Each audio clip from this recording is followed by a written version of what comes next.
¿Con qué sueña Stephen King? ¿Qué sueños atormentan a este escritor estrella, cuyas novelas han sido fuente de inspiración para una cantidad fabulosa de películas y series de televisión? ¿Cuáles son las pesadillas de este maestro del suspense y el terror? La gente me pregunta qué me da miedo. Todo me da miedo. Quiero ser tu amigo.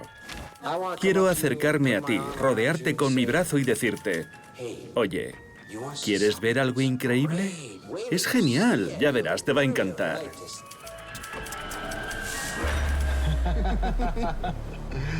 Y de eso se trata, tienes que asustar a la gente.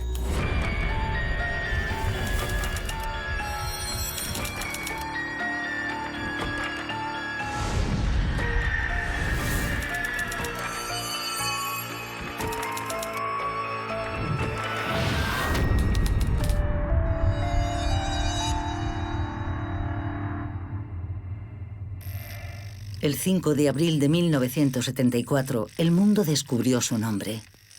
Fue la primera heroína de una prolífica obra literaria que pervertiría el sueño americano. Carrie es la historia de una adolescente solitaria con un extraño y maléfico poder que convierte el baile de graduación de su instituto en una pesadilla. Contiene escenas tan terroríficas que no se pueden mostrar en este anuncio. Carrie, clasificada R. Torpe y poco agraciada en la novela, convertida en una criatura hipersensible en la película realizada poco después, la joven Carrie explota traspasando todas las fronteras del horror y convierte su baile de graduación en la antesala del infierno para vengarse de la crueldad de sus compañeros del colegio.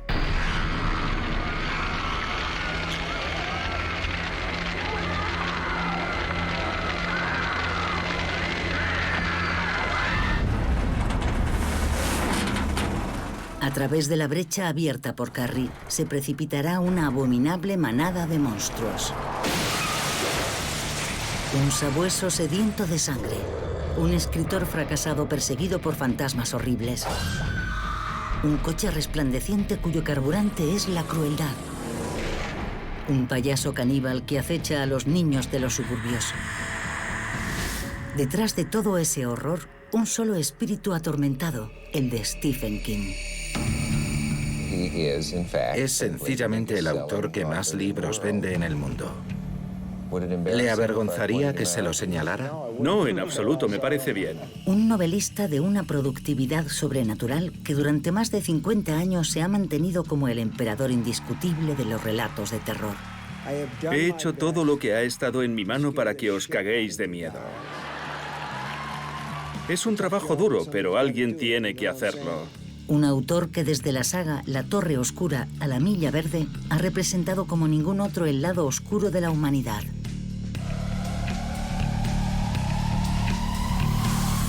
¿Por qué nos invade esta devoción por el horror, los asesinatos y los psicópatas en la literatura y en el cine hoy en día? Bueno, creo que hay una docena de razones, pero las primeras 10 son que la gente piensa que el terror es divertido. Y las otras 2, creo que la gente está asustada. Y creo que las películas de terror son siempre mucho mejor negocio cuando la gente está asustada, cuando la gente está preocupada por su vida y ve en ello no solo una manera de deshacerse de algunos temores, sino también una forma de liberar su agresividad.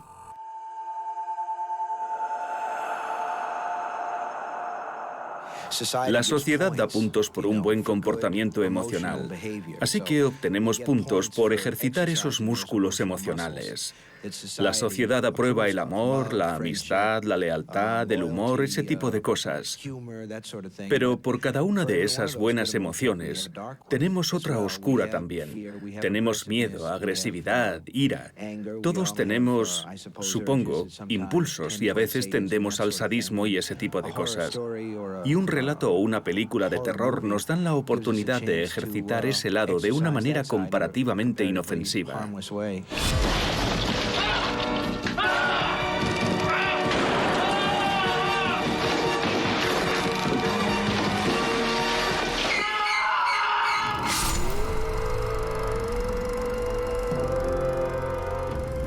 De vez en cuando la gente necesita experimentar eso. Tienes que tener un poco de locura en tu vida consciente, creo, así como en tu vida inconsciente y onírica.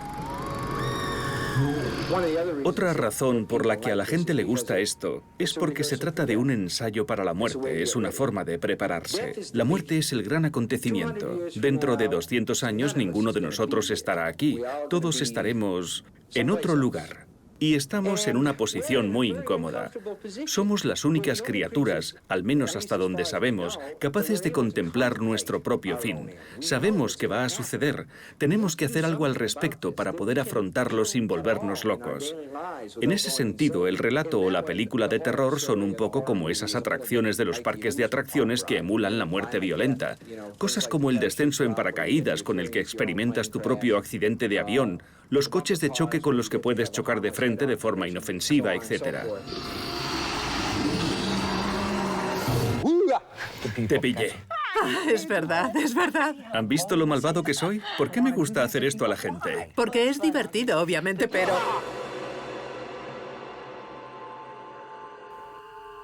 El monstruoso éxito que Stephen King cosecha desde el comienzo de su carrera, tanto en las librerías como a través de las innumerables películas adaptadas de sus novelas, demuestra un feroz apetito del público por lo macabro, incluso entre los espíritus más dóciles, lo que no deja de resultar inquietante.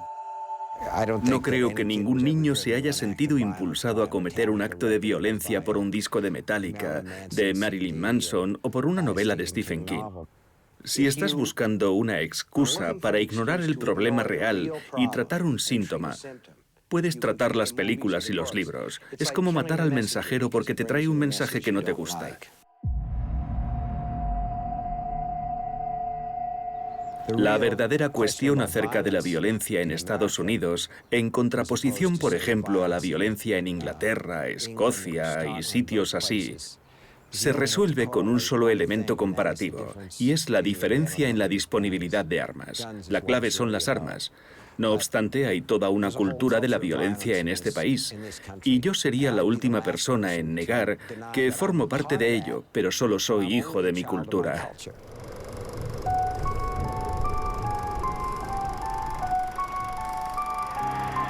Porque Stephen King es un producto genuinamente americano, traumas incluidos. Este niño de los años 50 quedó profundamente marcado por el asesinato de John Fitzgerald Kennedy, pero también por la aparición de una violencia hasta entonces inédita en la sociedad occidental. Cuando era un niño había un tipo que podría ser el primer asesino en serie moderno, llamado Charlie Starkweather.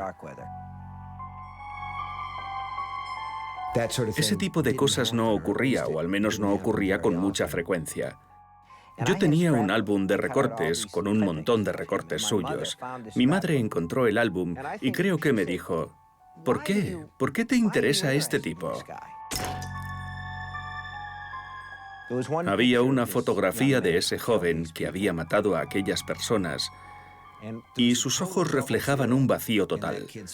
Yo vi algo en aquel hombre que era inhumano, pero no quiero decir inhumano en el sentido de demoníaco. Era como el vacío, la nada, ni bien ni mal. Y lo que no fui capaz de decirle a mi madre fue que necesitaba investigar sobre aquel hombre. Necesitaba saberlo todo de él, porque si alguna vez me topaba con él o alguien como él, podría evitarlos. Yo creo que podemos ver, incluso con 10 años, el potencial de la persona que vamos a ser. Y sí, supongo que oí su llamada. Oí su llamada como fuente de inspiración literaria. O hubo una voz interior que me dijo, este es el tipo sobre el que vas a pasar toda tu vida escribiendo, sobre esa clase de maldad. Así que este es el comienzo, la línea de salida.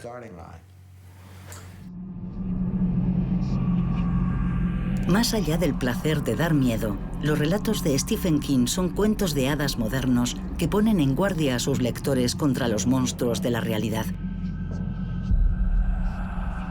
Esa ambición genera una de las obras más importantes de Stephen King.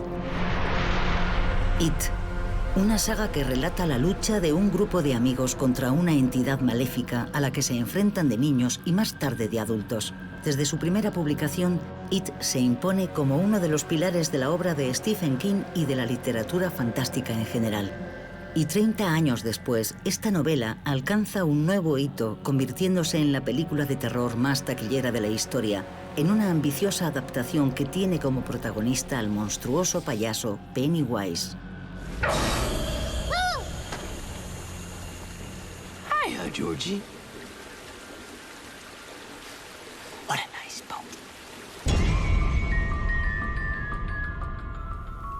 Lo que quise con It fue escribir sobre cómo los niños tienen una mayor capacidad para percibir las cosas, pero también para creer en ellas y aceptarlas.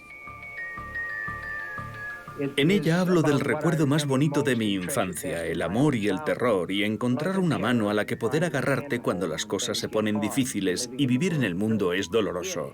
It tiene un núcleo temático coherente. No puedes ser un adulto en esta o en cualquier otra sociedad hasta que no acabas con tu infancia.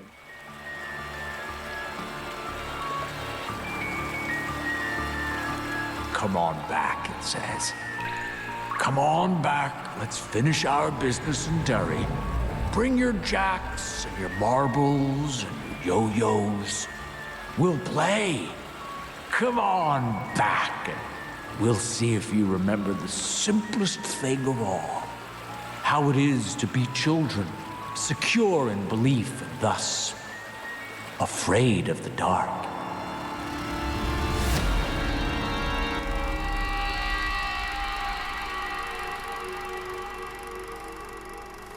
Por tanto, lo que realmente quise hacer con It fue intentar crear un puente. Quería dar a los lectores adultos la oportunidad de revivir esos años en la medida de lo posible.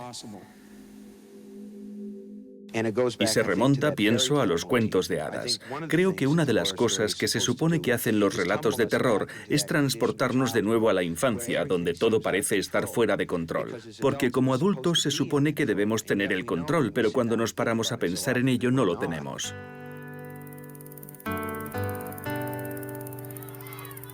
Los cuentos de hadas terroríficos de Stephen King reservan un lugar especial a los personajes infantiles. King escribirá: las historias de terror son también una reafirmación de la imaginación. En ese sentido, el trabajo del escritor de fantasía consiste en transportarnos de nuevo a la infancia durante un tiempo.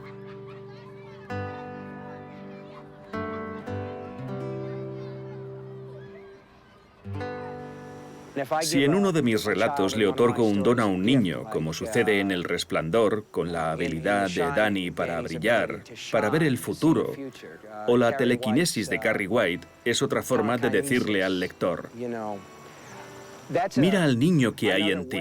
¿Qué dones tiene ese niño? ¿Te has fijado en cómo piensa? Porque los niños no tienen un pensamiento rectilíneo. Toman desvíos, son dúctiles. Una de las cosas que me interesa mucho de los niños es su capacidad de abrirse a mundos de ensoñaciones y fantasía. Se creen cualquier cosa. Si les dices que la gente puede volar, lo creerán. Creerán cualquier cosa que les digas. Y lo creen porque están locos. Y nosotros les permitimos que estén locos. No. Los niños hablan con gente que no existe hasta que la enfermedad de la racionalidad se instala en ellos.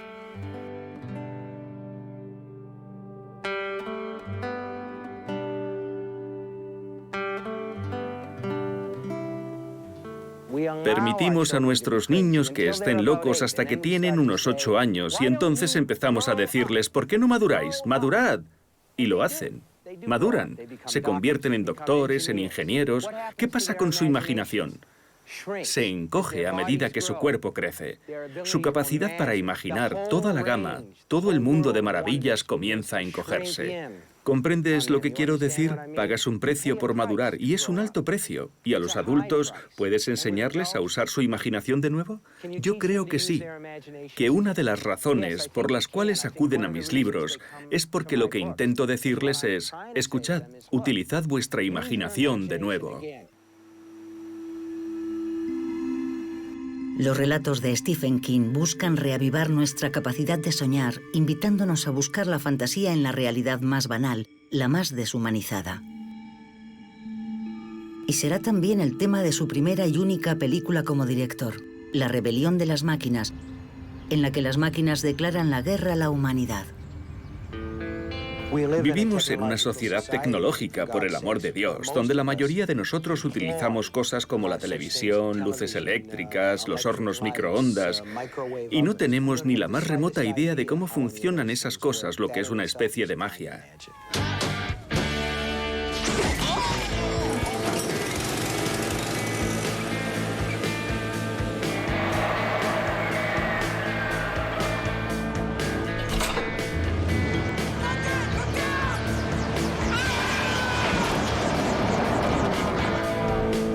Yo tengo miedo de los camiones, de los coches.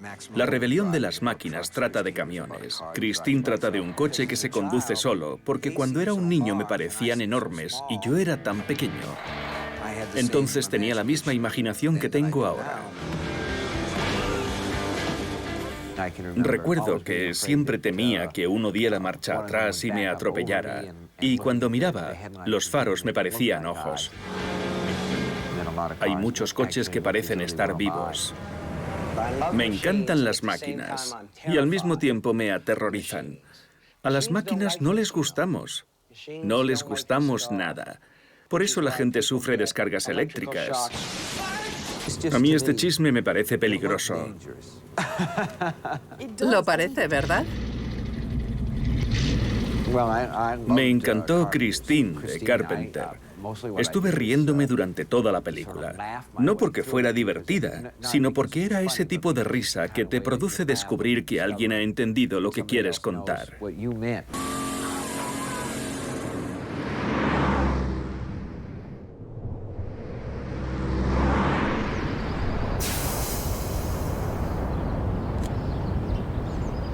Y al igual que cuando hace descarrilar un tren, Stephen King utiliza la fantasía para distorsionar su realidad y la de sus lectores. La gente dice que debes escribir sobre lo que conoces, pero lo que yo conocía era aburrido.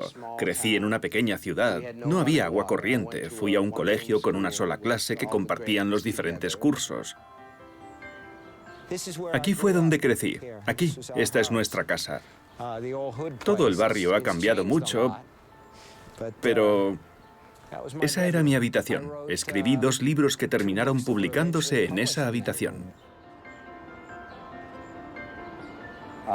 Nuestro padre nos abandonó cuando yo tenía 2 años. Según mi madre, una noche le dijo que salía a por un paquete de cigarrillos y nunca regresó. Encontramos cajas con sus cosas. Contienen libros y papeles. Era navegante en la marina mercante. Y encontramos cajas con sus libros y papeles en el desván de mi tía. Para entonces yo ya había empezado a publicar relatos extraños. Y encontré una caja entera de libros de bolsillo sobre monstruos y demonios y el hombre del saco.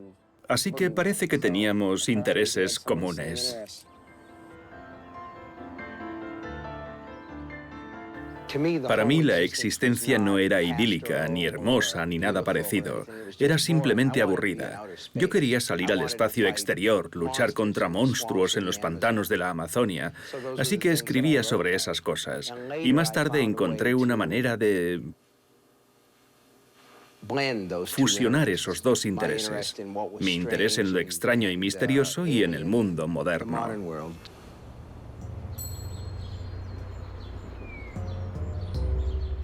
Para mí el truco consistía en encontrar una suerte de puente entre las historias de terror gótico que se escribieron en el siglo XVIII y el mundo en el que vivimos hoy, porque Frankenstein, Drácula, se sitúan ambos en Europa y hay una sensación de antigüedad en ellos.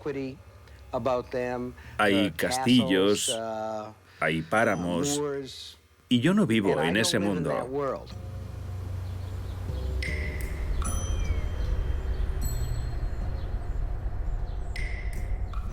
Me gustaba un escritor llamado Richard Matheson.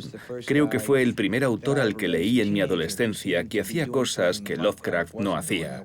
Sus historias no se situaban en Europa del Este. El horror podía tener lugar en la tienda de conveniencia del barrio o abajo en tu calle podía estar sucediendo algo horrible.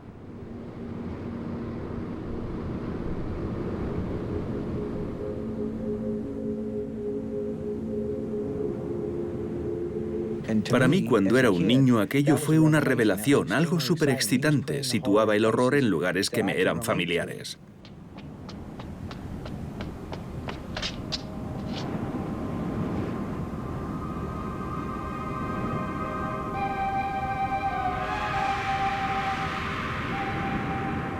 Estaba impartiendo un curso sobre Drácula en el instituto. Lo hice en 3 o 4 ocasiones, y cada vez que lo impartía más me interesaba lo potente que era la novela como historia. Una noche que estábamos hablando sobre ello dije, y esta es la pregunta mágica, dije, ¿qué pasaría si Drácula regresase hoy? Pero supongamos que volviera a una pequeña ciudad en algún lugar del interior de Maine. Cuando pasas por esas ciudades, todo el mundo podría estar muerto y ni siquiera te enterarías.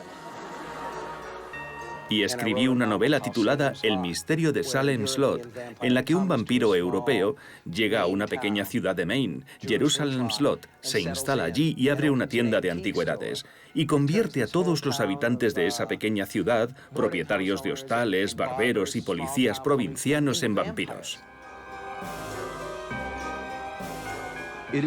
Es un municipio extenso y placentero, al que sus antiguos habitantes llamaban el Solar, y donde jamás sucedía nada demasiado notable. Pero hace poco más de un año, algo fuera de lo común empezó a suceder en Jerusalem Slot. La gente comenzó a desaparecer.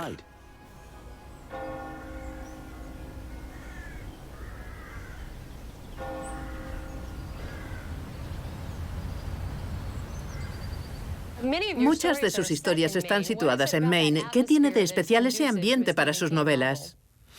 No creo que sea solo el ambiente. Creo que escribiría historias espeluznantes donde quiera que viviera, porque así es como estoy construido, es para lo que estoy hecho.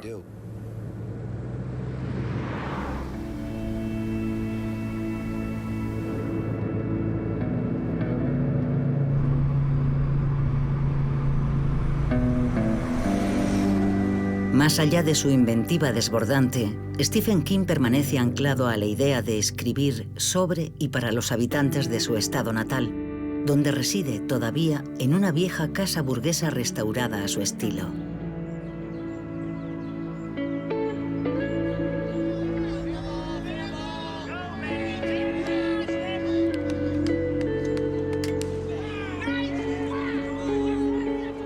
Me quedé aquí porque todo el mundo me conoce y yo les conozco a ellos. Y como escritor me he quedado por la misma razón que William Faulkner se quedó en Mississippi. Porque hay muy pocos lugares en el mundo que son tuyos, que realmente conoces y sobre los que puedes escribir.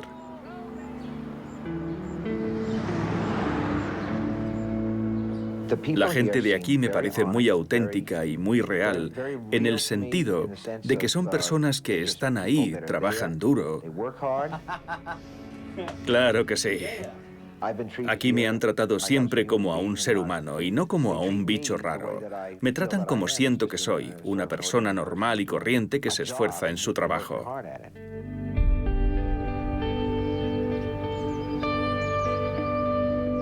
Profundamente anclada en una América rural, a menudo pobre, la obra de Stephen King es considerada una literatura fácil, accesible a la mayoría, un estilo popular que la crítica literaria percibe desde hace tiempo como vulgar y de un nivel inferior. Soy hijo de mi cultura y detesto la idea de que exista una línea divisoria entre la literatura seria y la popular. Pero también creo que hay una parte de la crítica que dice, nosotros los críticos somos los elegidos, los orgullosos, los valientes, somos quienes sabemos realmente lo que es la literatura de calidad y no somos muchos los auténticos frikis empollones que comprendemos su verdadero significado. Machacándolos bien a todos. Bueno, lo he expresado así, pero lo cierto es que la crítica prefiere apoyar a autores que tienen un margen de repercusión bastante limitado. Y hay un sentimiento entre la verdadera inteligencia crítica de que cualquier autor al que le lee mucha gente no puede ser muy bueno, porque el nivel medio de los lectores es muy bajo. Y eso es totalmente falso. En cierto modo me he resignado a la idea de que se me considerará un novelista popular con virtudes de novelista popular y defectos de novelista popular. A veces recibo cartas de gente que me dice, no dejan a nuestro profesor que enseñe su novela en clase. Mi reacción es, de puta madre, genial, léela por tu cuenta y haz tu propio análisis de ella. Hazlo fuera de clase. Si significa algo para ti, eso es lo que importa. Pero si vuelves a leerla, me gustaría pensar que habrá algo más, aparte del impacto emocional, del viaje emocional con tique electrónico. La gente habla de leer entre líneas. Cualquier obra de ficción de terror, ya sea en forma de novela o de película, tiene subtextos. En otras palabras, la ficción de terror, la ficción de fantasía, la ficción imaginativa son como un sueño. Muchos de los sustos, de las pesadillas que tenemos en los libros y en las películas son simbólicos. Esa devoción por el subtexto, Stephen King la hereda de las novelas de ciencia ficción, de los cómics de terror y sobre todo de las películas de monstruos que devora vorazmente durante su juventud. Porque esta cultura pop a priori ligera y efectista conecta profundamente con las inquietudes de un niño de los años 50. En los años 50 hubo una serie de películas de terror en los Estados Unidos sobre insectos gigantes. Los había por todas partes. Una con James Arness titulada La humanidad en peligro, sobre unas hormigas gigantes en las alcantarillas de Los Ángeles. Otra era El principio del fin, en donde unos saltamontes gigantes invaden Chicago. Y para deshacerse de los saltamontes graban la llamada de apareamiento del saltamonte salvaje y la emiten en embarcaciones por el lago Michigan. Los saltamontes salen de los edificios, se meten en el lago y se ahogan, porque al final el sexo siempre nos lleva a la perdición.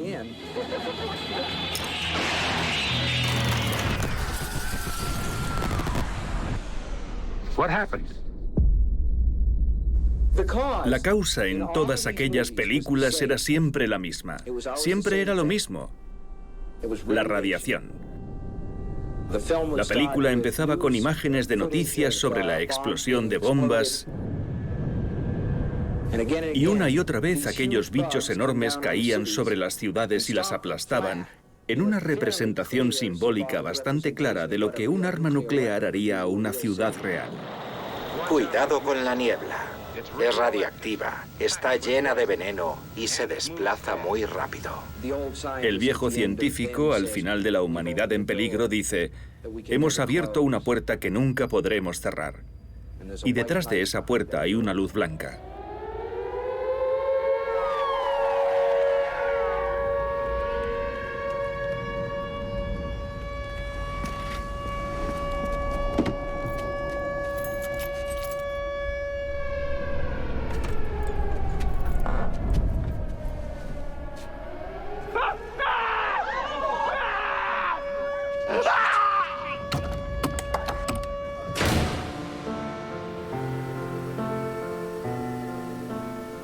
Escribo cada libro 2 veces. La primera vez, cuando sale de mi cabeza y llega a la página, lo que más me preocupa es el aspecto emocional.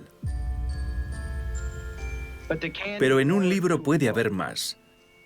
Eso fue lo que me ocurrió mientras escribía Carrie, cuando me di cuenta de que el libro, además de ser una historia sobre una niña triste con poderes psicoquinéticos, era una historia sobre la sangre y lo que la sangre significa para nosotros.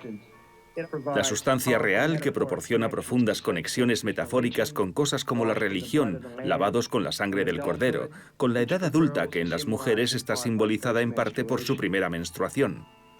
La sangre también simboliza poderosas conexiones familiares que a veces detestamos y no podemos abandonar.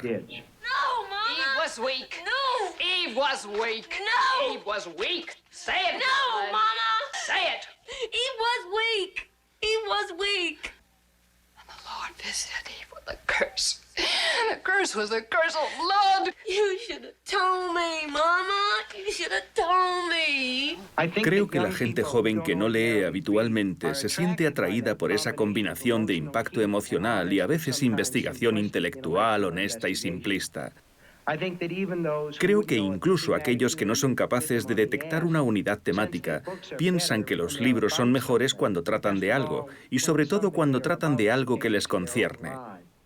Porque una novela como El Resplandor, pasé un año trabajando en ella, un año de mi vida. Tiene que tratar de algo.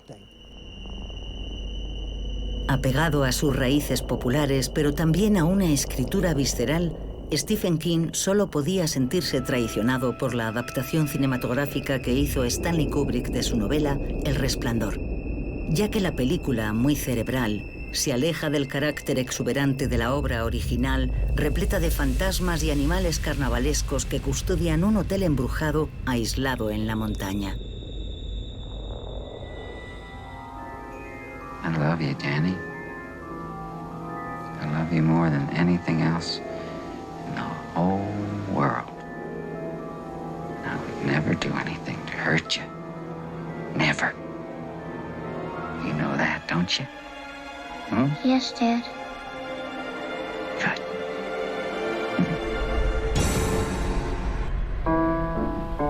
Stanley Kubrick era el tipo más frío del universo.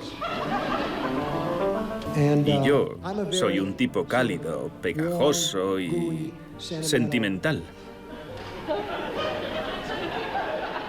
La diferencia entre la versión de El Resplandor de Kubrick y la mía es que la mía acaba con el hotel en llamas y la suya con el hotel congelándose.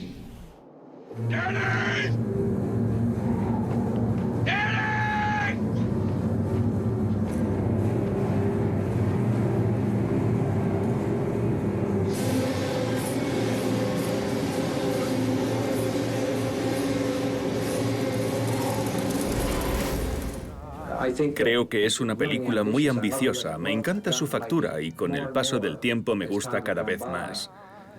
Pero tengo días en los que pienso que le di a Kubrick una granada activada y él se tiró encima de ella.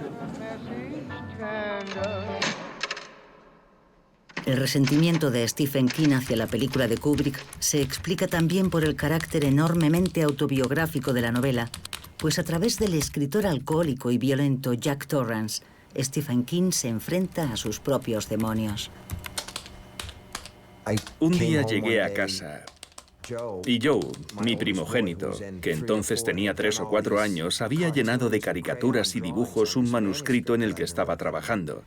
Y había mensajes súper cariñosos como «Hola, papá», y coches y niños y hombres muy altos como suelen dibujarlos los niños, con piernas muy largas como las de papá. Y yo pensé para mí, pequeño hijo de puta, lo mataría, lo mataría. Mira lo que ha hecho. Y eso se convirtió en la base del Resplandor.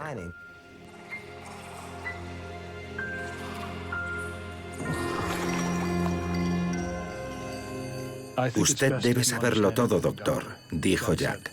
Poco después del nacimiento de Danny yo caí en el alcoholismo. Durante toda mi época de universitario tuve un problema con la bebida que empeoró bastante después del nacimiento de Danny, en la época en que escribir se me hacía muy difícil. Cuando Danny tenía 3 años y medio me derramó una lata de cerveza sobre los papeles con los que estaba trabajando, o con los que estaba perdiendo el tiempo en todo caso, y bueno, a la mierda.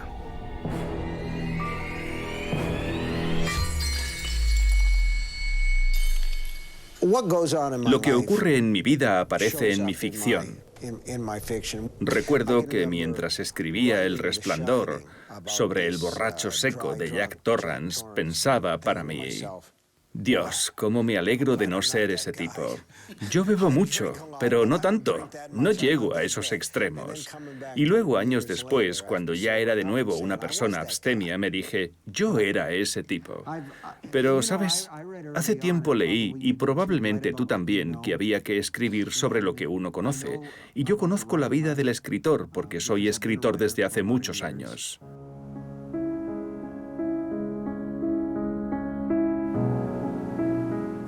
El hecho de escribir no me parece muy interesante. Puedo escribir sobre ellos sucintamente, pero la verdadera historia debe estar en otra parte. It'll be a book in my honor for saving your life and nursing you back to health. Oh, Paul, you're gonna make me the envy of the whole world. You just expect me to whip something off, is that it? I expect nothing less than your masterpiece. En cuanto a Misery, que trata de un escritor que es secuestrado por su fan número 1, el verdadero interés reside en la relación, la dinámica entre la persona cuerda, que resulta ser el escritor, y la enloquecida fan.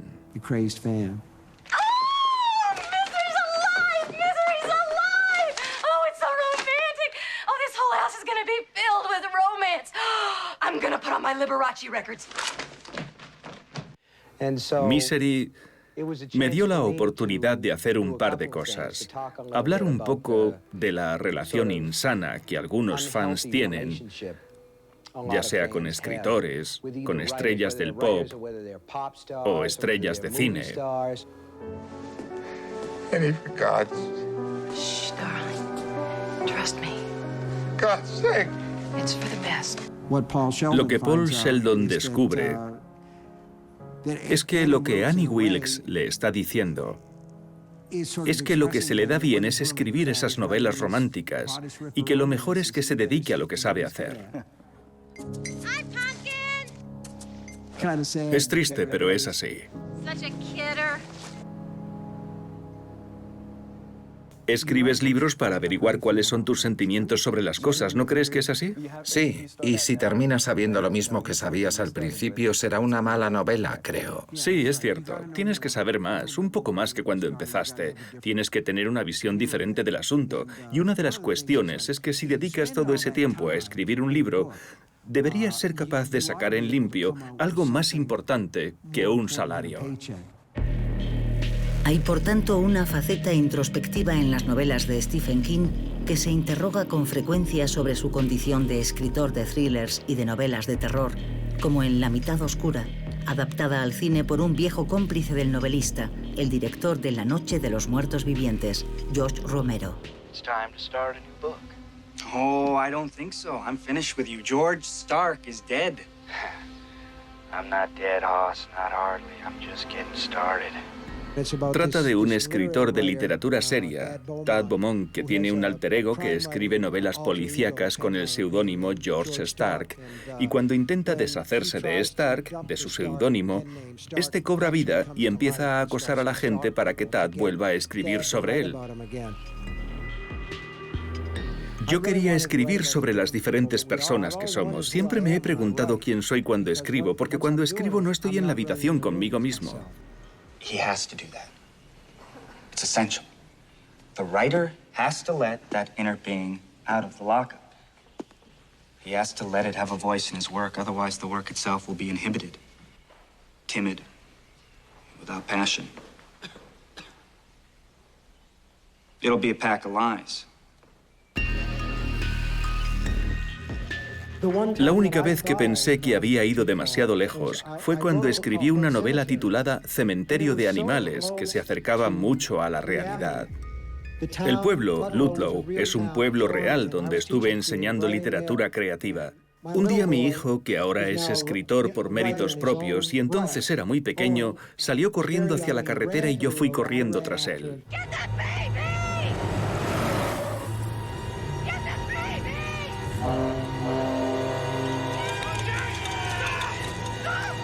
La única diferencia entre el libro y la vida real es que yo atrapé a mi hijo y Luis no.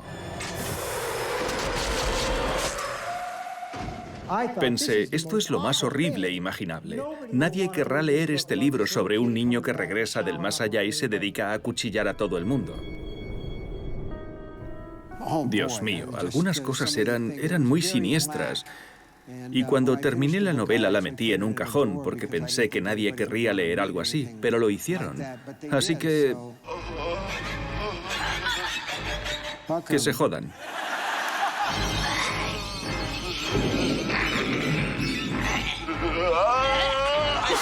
Cuando me siento delante de la máquina de escribir me convierto en un ser amoral. Pero pienso que mi responsabilidad como artista es solo contar la verdad. Puede que haya contado algunas tonterías sobre fantasmas, goblins, vampiros y muertos vivientes, pero me gusta pensar que he contado la verdad sobre el ser humano lo mejor que he podido.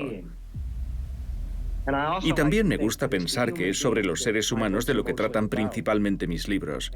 Y si esa verdad implica un comportamiento violento como resultado de una situación, debo contar esa verdad. De lo contrario, mentiría y me convertiría en un ser inmoral. You don't have much faith in humanity, do you? None whatsoever. I can't accept that. People are basically good, decent. My God, David, we're a civilized society. Sure, as long as the machines are working and you can dial 911, but you take those things away, you throw people in the dark, you scare the shit out of them. No more rules. You'll see how primitive they get. You scare people badly enough, you can get them to do anything. Si Stephen King anima a esos monstruos a llevar al ser humano a sus límites, es para poder mostrar mejor las disfunciones de nuestra sociedad con una ferocidad a menudo regocijante. He tenido la oportunidad de hacer cosas bastante subversivas. En La danza de la muerte tuve la oportunidad de escribir sobre lo que ocurre cuando finalmente nos damos cuenta de que nuestra tecnología ha superado a nuestra moralidad. En La zona muerta pude hablar sobre la alienación del prodigio. La persona que sabe algo puede hacer algo diferente al resto. En La tienda pude hablar sobre la codicia en los años 80 y lo divertida que es cuando reflexionas sobre ella, y lo hilarante que fue ser americano durante los 8 años de la administración Reagan. Fue la monda vivir aquello. Shithead! I sell quality pre-owned yachts, you miserable fucking scunchbutt! Shut up! Shut up! Shut up! You know, guys, I moved here and I thought, great, I'm out of the big city and I'm finally in a place where everybody isn't going to be crawling up everybody's asshole every day. A place where maybe my biggest nightmare was going to be getting some goddamn cat out of a tree. But forget that! Everybody is insane everywhere! No diré que somos una sociedad perezosa y con sobrepeso. Una generación que se alimenta de comida rápida, conduce todoterrenos, se atiborra de soda y cerveza, ve televisión, viste ropa de la talla XL y sale a pasear y no a correr. Aunque me parece que acabo de hacerlo.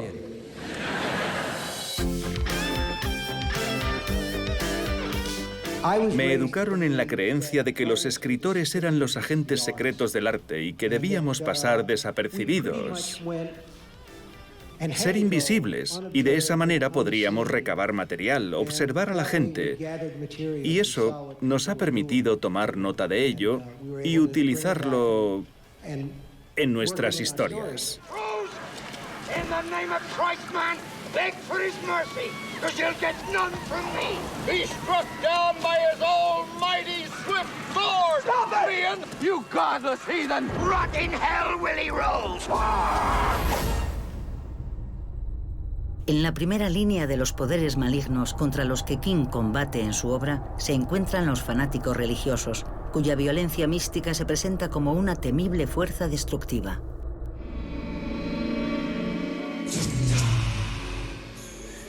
Behold, a dream did come to me in the night, and the Lord did show all this to me.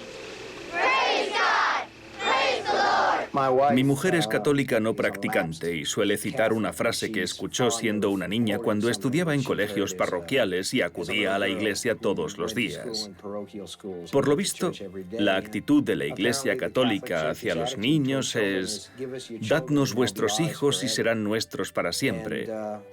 Y cuando un niño es educado en ese ambiente fundamentalmente estricto, y yo lo fui, se instala en tu mente y se convierte en una parte de tu psique para siempre.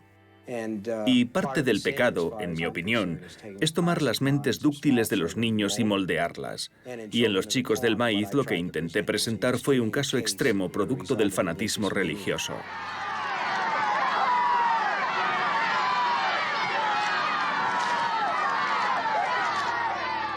Es un ejemplo muy claro de lo que pienso acerca de la religión, y mi idea es que toda religión organizada conduce tarde o temprano a la fosa común. Si alguien te ofrece una Biblia para tu mano derecha, antes o después te ofrecerá una pistola para tu mano izquierda. There is one God, the God of the Israelites. And he is a stern and vengeful God. And we have been mocking him far too long. And now he demands retribution in blood.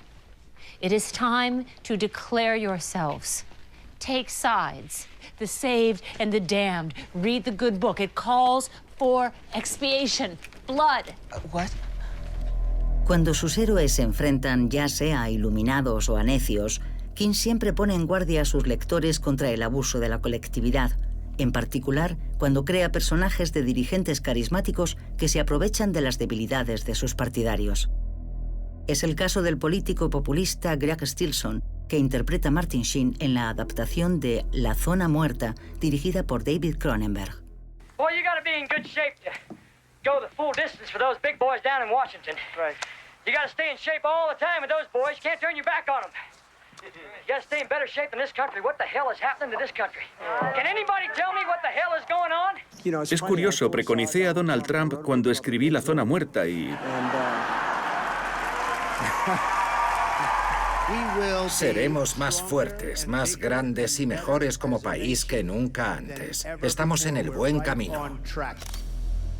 Fíjense en la forma en que Donald Trump recurre siempre a lo mismo. Esto y aquello va a ser enorme, o esto y aquello va a ser fantástico. Esas palabras en sí mismas no significan nada. A los políticos les está permitido perderse en generalidades en lugar de ser específicos. Nosotros no lidiamos con generalidades. Funcionarios electos que se supone son los mejores a menudo recurren a la desinformación absoluta. Don't you see what he's done? We're all decent people. We are! And he's preyed on our weaknesses, on our hatred and our greed and our prejudice and our fear! Don't you understand? He runs on hate. And he's used it to turn us all against each other. Desde sus pesadillas a sus cuentos, King siempre nos dice, en definitiva, lo mismo. Solo una mente despierta puede defenderse de los monstruos. A imagen y semejanza de los héroes de su cuento El Cuerpo, que inspiró Cuenta conmigo, la adaptación cinematográfica dirigida por Rob Reiner, King nos invita a enfrentarnos a nuestros miedos para salir de esa prueba un poco mejores, un poco más sabios. La película Cuenta conmigo trata de 4 chavales que caminan por unas vías de tren para ir a ver un cadáver. Es una historia de búsqueda. Es muy sencilla. Son 4 chicos que van a ver algo. Y en el camino, según uno de los propósitos clásicos de las historias de búsqueda, se supone que vas a descubrir cosas sobre ti mismo. You could be a real writer someday, Gordy. Fuck writing. I don't want to be a writer. It's stupid. It's a stupid waste of time. That's your dad talking. Bullshit. Full true. Vivimos en una sociedad en la que muchos creen que las bibliotecas y otras labores culturales son de menor importancia, como si aprender a pensar fuera algo que sucede de forma natural, como aprender a andar. Créanme, no es así. Aprender a pensar es el resultado de un trabajo duro y un esfuerzo constante. No creo en el llamado embrutecimiento de Estados Unidos, pero a medida que la lectura diaria disminuye, y es un hecho, el pensamiento analítico también disminuye. Mi esposa y yo tenemos una fundación y tratamos de apoyar a todas las bibliotecas que podemos, porque creo que son un recurso muy importante en nuestras comunidades y significaron mucho para ella y para mí cuando éramos jóvenes, porque no teníamos dinero ninguno de los dos y amamos los libros, y ahí es a donde vas a conseguir los libros. La habilidad para pensar con claridad y con lógica es necesaria para tomar buenas decisiones, y la capacidad de pensar con claridad crece junto con la capacidad de leer. It's like God gave you something, man. All those stories that you can make up. And he said, this is what we got for you, kid. Try not to lose it. But kids lose everything unless there's someone there to look out for them. And if your parents are too fucked up to do it, then maybe I should. Rebasados ya los 70 años de edad, Stephen King ocupa un lugar sin parangón en la literatura contemporánea. Filántropo, padre de familia afectuoso, mecenas, se ha convertido en medio siglo en uno de los grandes narradores de nuestro tiempo. Un artista local y universal al mismo tiempo, profundo y siempre accesible. Y es la fuerza de sus pesadillas lo que continúa haciéndonos creer en la posibilidad de un ideal, de un sueño. ¿Qué considera que es lo más importante de todo lo que ha hecho? Bueno, creo que he proporcionado a mucha gente cierta cantidad de placer perverso. Y creo que he sacado a mucha gente de su vida cotidiana para llevarla en trenes de fantasmas. Y la gente ha continuado haciéndolo. Y tal vez ha disfrutado con ello.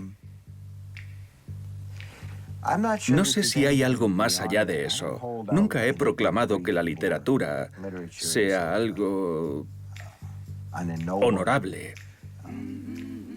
Aunque sí creo que la literatura, las historias salvan vidas, salvan literalmente vidas y hacen la vida posible y abren nuestra vida y la hacen más rica y mejor. Si me preguntas si lo que he hecho es importante, la respuesta es: para mí sí, para los demás tal vez.